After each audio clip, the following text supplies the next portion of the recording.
Assalamualaikum warahmatullahi wabarakatuh. Perkenalkan, nama saya Arni Natasha dari kelas 4G, jurusan Manajemen Pendidikan Islam.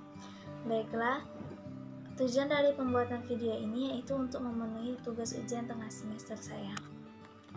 Langsung saja, saya akan menjawab pertanyaan dari yang pertama, yaitu apa yang dimaksud dengan komunikasi organisasi, kemudian bagaimana proses komunikasi organisasi tersebut, kemudian mengapa pentingnya komunikasi organisasi ini.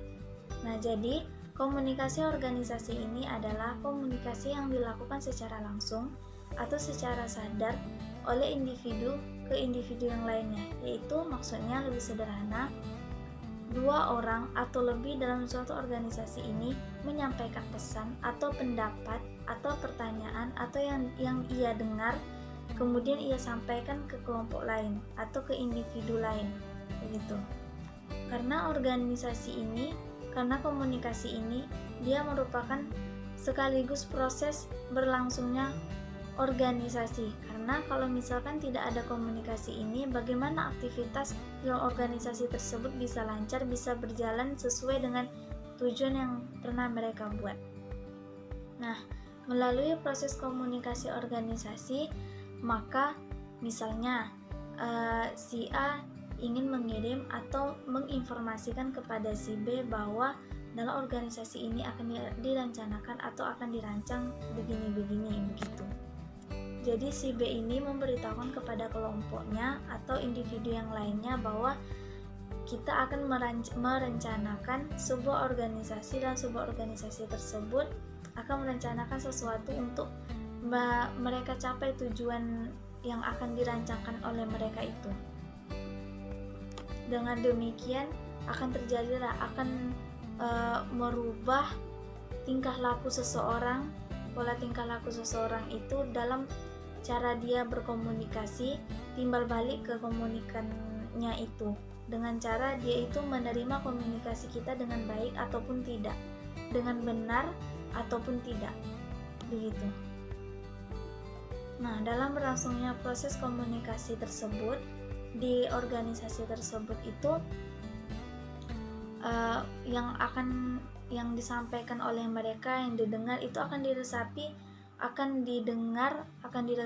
oleh kepada pendengar tersebut. Misalnya kita menyampaikan sesuatu, akan membuat rancangan tersebut, maka orang yang tersebut itu harus mengumpan timbal balik dengan hal yang baik, dengan yang positif, karena komunikasi dalam organisasi ini sangatlah penting dalam segala aktivitas yang digunakan dalam organisasi tersebut.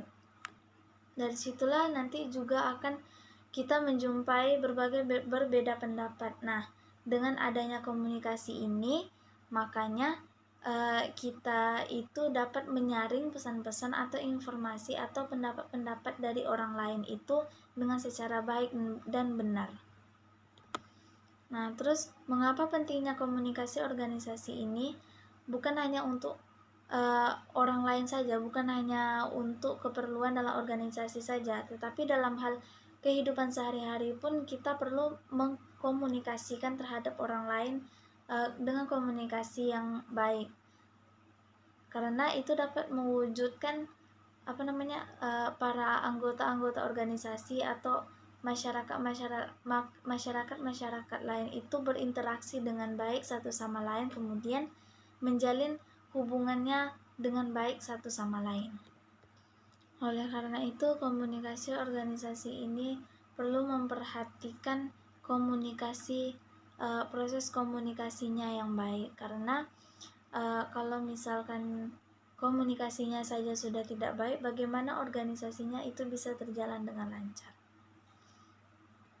Apalagi yang banyak berbeda pendapat. Makanya setiap organisasi itu harus mempunyai komunikasi yang baik terhadap individu satu dengan individu yang lainnya, atau kelompok satu dengan kelompok yang lainnya. Nah, kemudian soal kedua yaitu tentang tanggapan saya terhadap visi organisasi yang merupakan hal strategis dalam komunikasi. Nah, menurut saya komunikasi dalam visi organisasi itu adalah faktor pendukung untuk tercapainya tujuan organisasi tersebut, karena visi organisasi itu kan merupakan visi yang masa akan datang itu yang akan tercapai. Nah, jadi sebelum mereka membuat itu pastilah mereka ada komunikasi yang baik sehingga visi tersebut akan tercapai. Karena kalau misalkan komunikasinya kurang baik, visi tersebut pun tidak akan dibuat dalam organisasi tersebut. Nah, dalam hal inilah perlunya ada perencanaan komunikasi yang baik terhadap suatu individu ke individu lainnya atau kelompok ke kelompok lainnya atau atasan ke bawahannya dalam suatu organisasi itu, karena agar tidak terjadinya kesalahan di masa yang akan datang. Mungkin itu saja pembahasan saya pada kedua pertanyaan tersebut. Terlebih dan terkurang saya mohon maaf. Assalamualaikum warahmatullahi wabarakatuh.